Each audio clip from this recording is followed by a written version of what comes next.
Hello everyone, welcome back to Insure Consultancy. अब जो है वो हम बात करेंगे मलेशिया की यूनिवर्सिटी पे।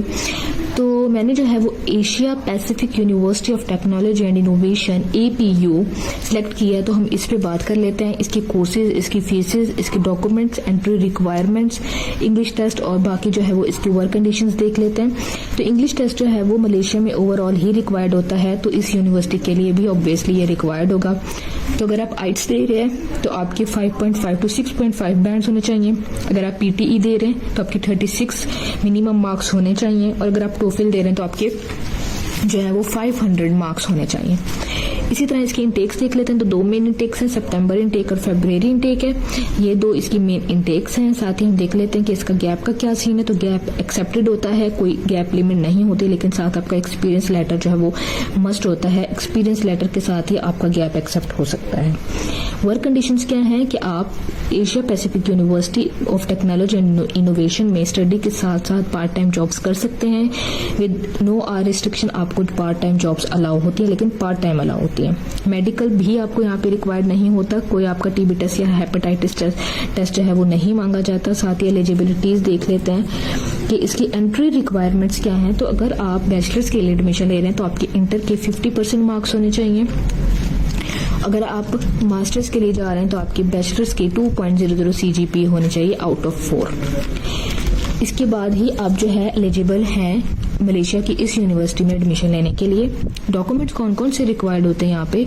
एजुकेशनल डॉक्यूमेंट्स, जिसमें आपकी ट्रांसक्रिप्ट और degrees of intermediate and bachelors जो कि अटेस्टेड होने चाहिए फ्रॉम MOFA, IBCC और HEC से। साथ ही इसमें आपको पासपोर्ट कॉपी रिक्वायर्ड होती है, पासपोर्ट साइज फोटोग्राफ्स रिक्वायर्ड होती हैं। इसके अलावा आपको इंग्लिश टेस्ट रिक्वायर्ड होता है, एक्सपीरियंस लेटर रिक्वायर्ड होता है, और आपको CNIC और अपडेटेड CV रिक्वायर्ड होती है।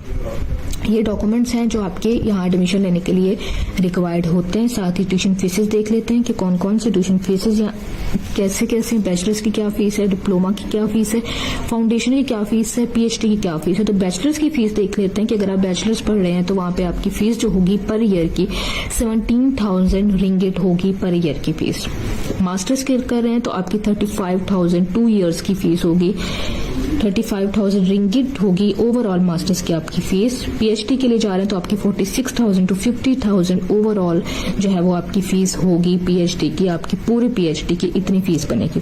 कोई डिप्लोमा कर रहे हैं तो 33,000 रिंगिट आपकी ओवरऑल फीस होगी। फाउंडेशन कर रहे हैं तो आपका 2100 रिंगिट आपकी ओवरऑल जो है वो पूरे कोर्स की जो है वो आपकी फीस होगी।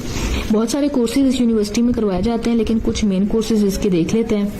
इसमें मेन कोर्सेज कराए जाते हैं, कंप्यूटिंग कराया जाता है, कंप्यूटिंग एंड टेक्नोलॉजी करवाया जाता है, इंजीनियरिंग करवाया जाता है, साथ ही आपको बिजनेस करवाया जाता है, बिजनेस और मैनेजमेंट करवाया जाता है, मीडिया एंड डिजाइन करवाया जाता है, और इसके अलावा भी बहुत सारे कोर्सेज करवाए जाते हैं। आप इसकी वेबसाइट पे जाकर आप इनके ट्यूशन फीसेस देख सकते हैं, और इनके कोर्सेज अवेलेबल जो हैं आप वो भी देख सकते हैं, और आप इजीली जो है अपनी चॉइस का कोई भी प्रोग्राम चूज कर सकते हैं जो आपकी फीस पे भी मैच करे, आपके बजट पे भी मैच करे, और आप वहाँ पे एडमिशन ले सकते हैं। ये यूनिवर्सिटी 1993 में बनी थी, और ये Asia Pacific university of technology and innovation जो है ये प्राइवेट यूनिवर्सिटी है।